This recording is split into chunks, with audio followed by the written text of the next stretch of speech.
बहरहाल ये तसल्ली भरा मजमून है। कोई नहीं, देखते हैं थोड़ा सा इंशाल्लाह। जो बड़ी तफसील के साथ इन आयत में बयान हुआ है, क्योंकि वो वक्त ही ऐसा था और ये बात दोनों के लिए है, यानी हुजूर और आपके साथी।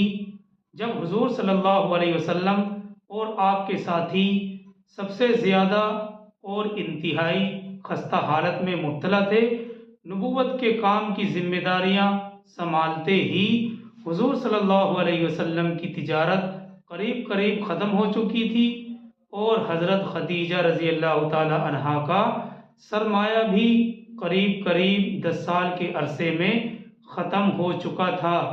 अहले इस्लाम में से बाज़ ऐसे भी थे जो कमसिन नौजवान थे, जो घरों से निकाल दिए गए थे, और उनमें बाज़ तिजारत पेशा और कारोबारी लोग भी थे जिनके कारोबार बिल्कुल बैठ गए थे, और बाज़ बेचारे पहले ही से गुलाम थे जिनकी कोई माशी हैसियत ही नहीं थी।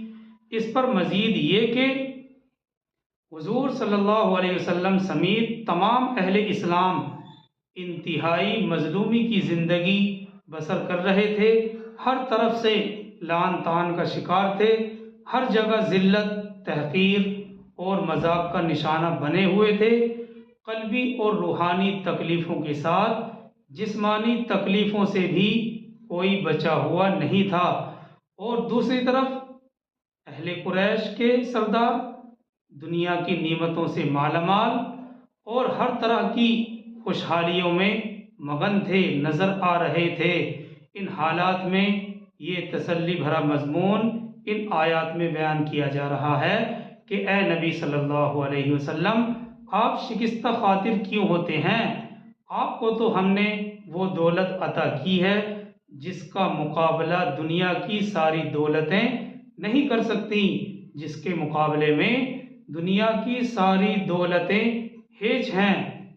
रश्क करने के लायक तुम्हारी ये इल्मी और अखलाकी दौलत है, ना कि इन लोगों की दौलत जो हर तरह से हराम कामों से कमा रहे हैं और फिर तरह तरह के हराम रास्तों में ही उस कमाई को उड़ा रहे हैं, और ये आखिरकार बिल्कुल मुफलिस होकर अपने रब के सामने हाजिर होने वाले हैं। देखिए, बेअनी ही कुछ इसी तरह के अल्फाज सूरह बनी इसराइल में भी ये अल्फाज आए हैं, लेकिन वहाँ ये अल्फाज वालिदैन यानी माँ बाप के अदब और एहतराम में इस्तेमाल किए गए हैं। यहाँ पर है वक़्फ़िज़ जनाह का लिलमुमिनीन, वहाँ है वक़्फ़िज़ लहुमा जनाहज़ुल्ली मिनर रहमती वक़ुल रब्बिरहमहुमा कमा रब्बयानी सगीरा। तो इसी तरह के अल्फाज वालिदैन यानी माँ बाप के अदब और एहतराम में इस्तेमाल किए गए हैं, यानी औलाद अपने वालिदैन के साथ अदब, मोहब्बत, आजिज़ी और इनकिसारी का मुआमला करे, आजिज़ी और इनकिसारी से पेश आए। ये आयत 88 तक वजाहत सामने आ गई है। इस सूरह हिज्र में 99 आयत हैं और ये तसल्ली भरा मजमून अब आखिर तक चलेगा।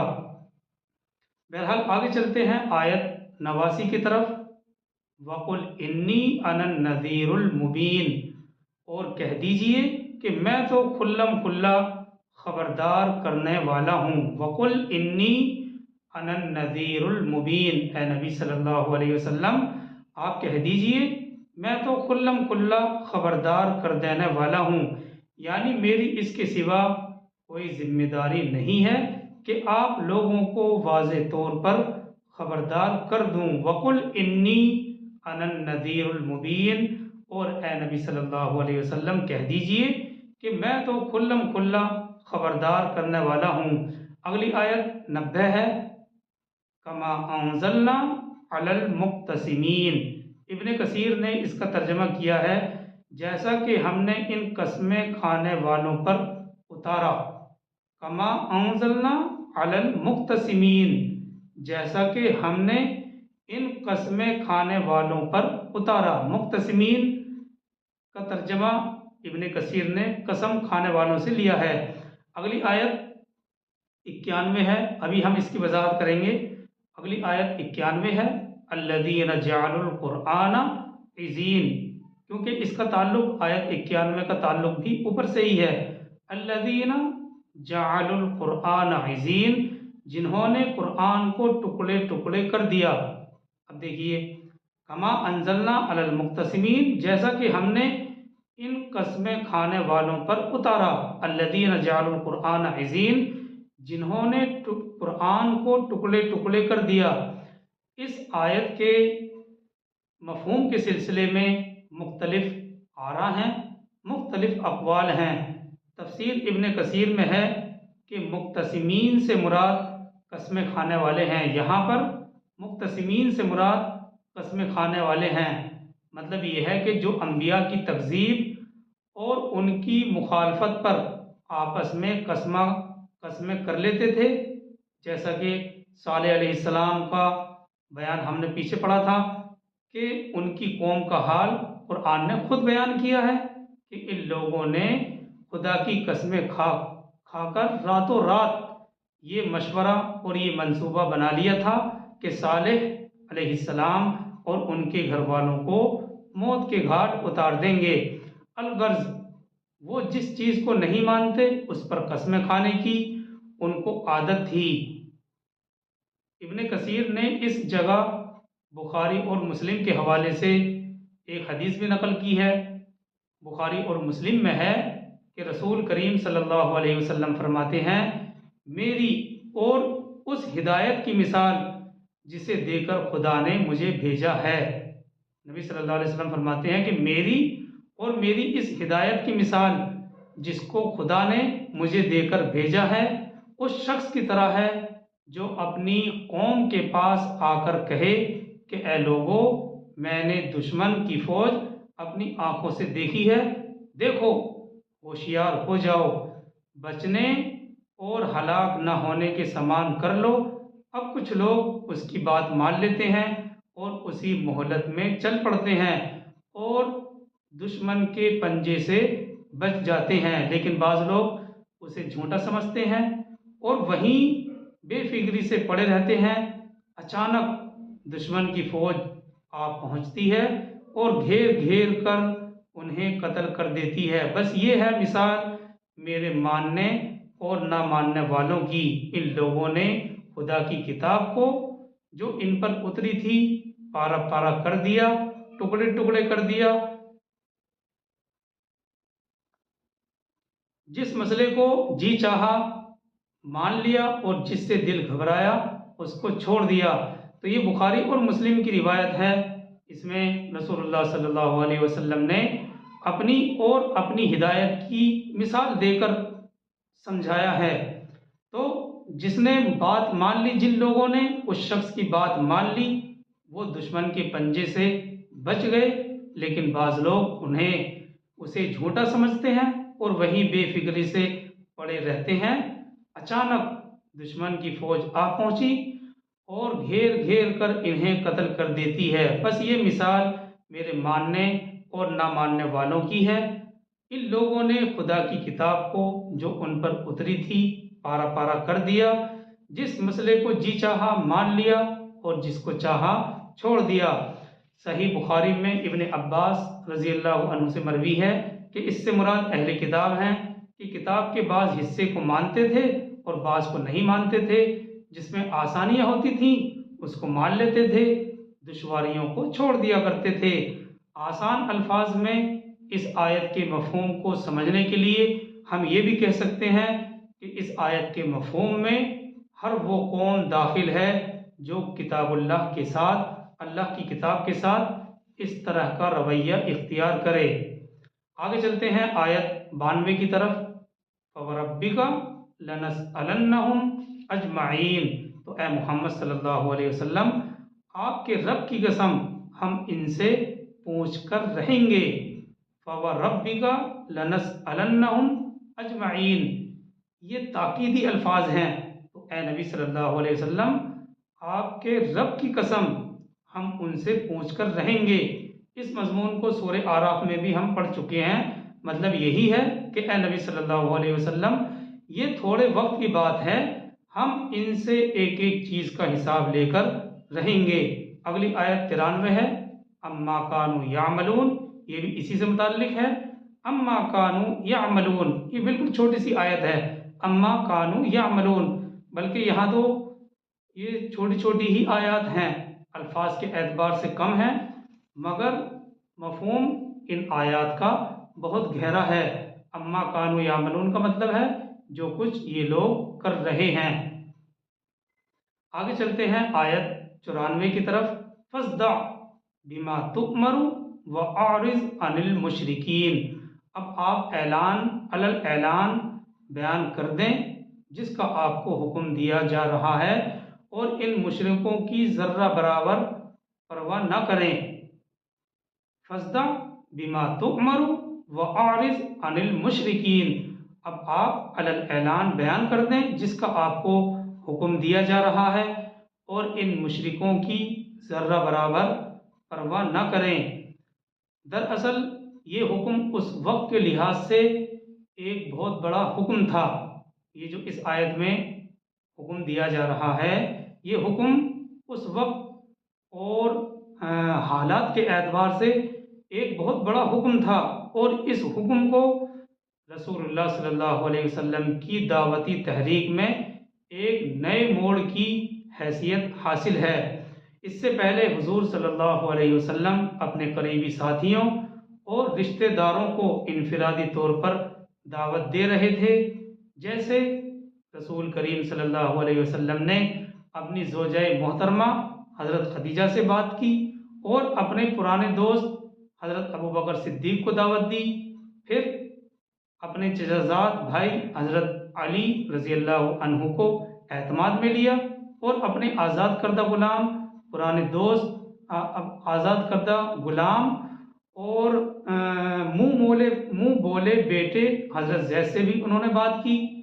आप सल्लल्लाहु अलैहि वसल्लम की इस इनफिरादी दावत का सिलसिला तकरीबन 3 साल तक नज़र आता है। जब हम तारीख़ को देखते हैं, पढ़ते हैं, समझते हैं, तो मालूम होता है कि इस इनफिरादी दावत का सिलसिला तकरीबन 3 साल तक नज़र आता है। सरकार दो आलम सल्लल्लाहु अलैहि वसल्लम की दावत तदरीजन अंदाज में आगे बढ़ी और आहिस्ता आहिस्ता बुलंदी पर पहुंची। इस दावत का आगाज़, जैसा कि हम जानते हैं, कि एक घर से हुआ। फिर आप सल्लल्लाहु अलैहि वसल्लम ताल्लुक़ और क़राबतदारी की बुनियाद पर मुख्तलिफ़ अफराद को इनफिरादी अंदाज में दावत देते रहे, और फिर तकरीबन 3 साल के बाद आप सल्लल्लाहु अलैहि वसल्लम को ये हुक्म हुआ कि अब आप अलल ऐलान ये दावत देना शुरू कर दें। इस हुक्म के बाद सरकार दो आलम सल्लल्लाहु अलैहि वसल्लम ने एक दिन अरब के रिवाज के मुताबिक कोहे सफ़ा पर चढ़कर लोगों को ऊंची आवाज़ में पुकारना शुरू किया, लोगों को ऊंची आवाज़ में अपनी तरफ बुलाना शुरू किया। जिसने हुजूर सल्लल्लाहु अलैहि वसल्लम की आवाज़ सुनी, वो भागम भाग दौड़कर हुजूर के पास आ पहुंचा कि शायद आप कोई अहम खबर देने वाले हैं। सब लोग इकट्ठे हो गए, सब लोग जमा हो गए, तो आप सल्लल्लाहु अलैहि वसल्लम ने उनके सामने अल्लाह का पैगाम बड़ी तफसील के साथ पेश किया, जिसके जवाब में बदबख्त अबू लहब ने कहा था, तब्बल्लका अलिहाज़ा जमातना, तुम्हारे लिए हलाकत हो, नाउज़ बिल्लाहि मिन।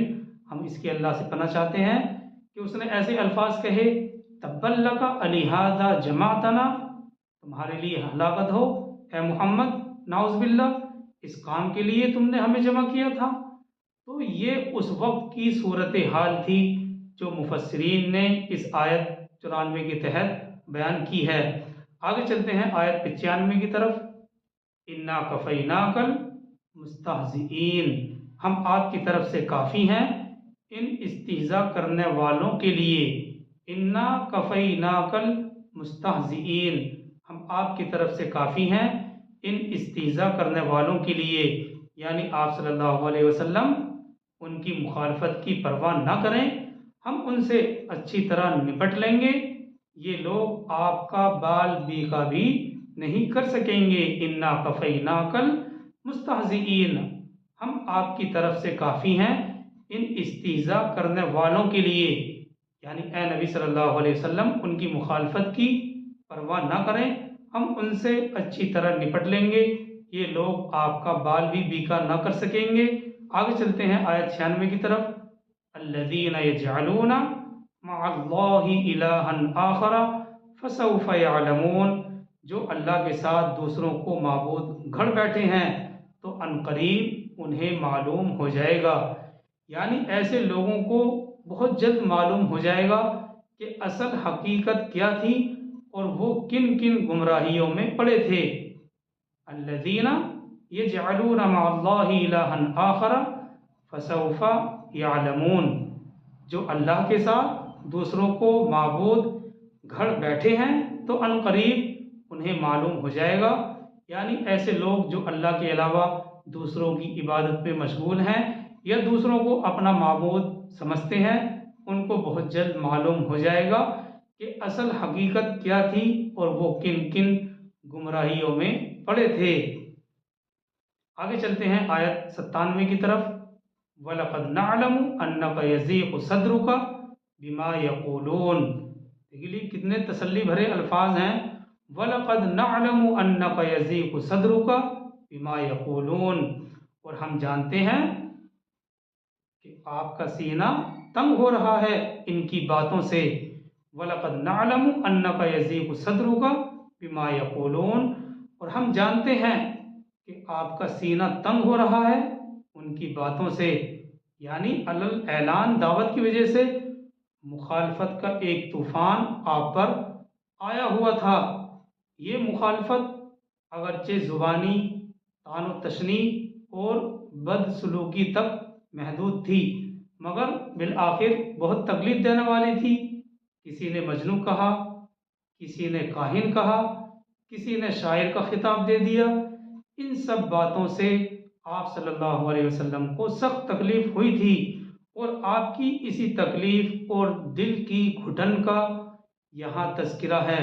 दिल की घुटन को यहाँ बयान किया जा रहा है कि ए नबी सल्लल्लाहु अलैहि वसल्लम, इन लोगों की बेहुदा बातों से आपको जो तकलीफ होती है वो हमारे इल्म में है, हम उसे जानते हैं। अगली आयत 98 है। फसब्बिह बिहम्दि रब्बिका वकुम मिनस साजिदीन, यानी आप तस्बीह कीजिए अपने रब की हम्द के साथ और सजदा करने वालों में से हो जाएं। फसब्बिह बिहम्दि रब्बिका वकुम मिनस साजिदीन, यानी आप तस्बीह कीजिए अपने रब की हम्द के साथ और सजदा करने वालों में से हो जाएं। यानी अब आप अपने रब की तस्बीह और तहमीद में मशगूल रहें और उसी के आगे झुके रहें, और इसी तरह से अपना ताल्लुक़ अल्लाह के साथ मजबूत करें।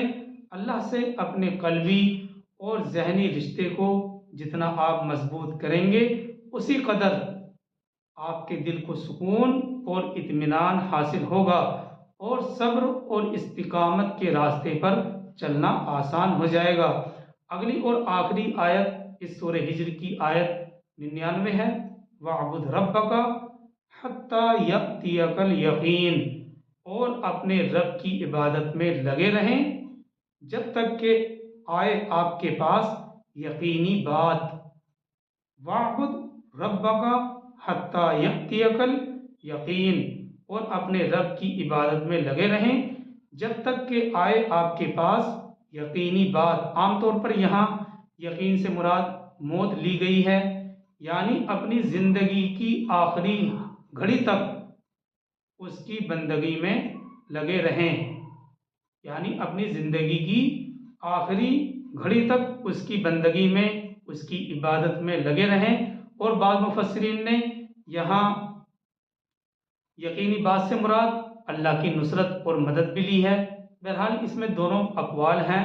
वअबुद रब्बका हत्ता यअतियकल यकीन, और अपने रब की इबादत में लगे रहें जब तक कि आए आपके पास यकीनी बात। ये सूरह हिज्र मुकम्मल हो चुकी है। अल्लाह ताला हम सब के लिए इस सूरह को आखिरत में ज़ख़ीरा बनाए और इन बातों पर अमल करने की तौफ़ीक़ अता फ़रमाए। सुब्हानल्लाहि व बिहम्दिही सुब्हानकल्लाहुम्मा व बिहम्दिका व नशहदु अल्ला इलाहा इल्ला अंता व नस्तगफिरुका व नतूबु इलैक। सुब्हान रब्बिका रब्बिल इज्जति अम्मा यसिफून व सलामुन अलल मुरसलीन वल्हम्दुलिल्लाहि रब्बिल आलमीन।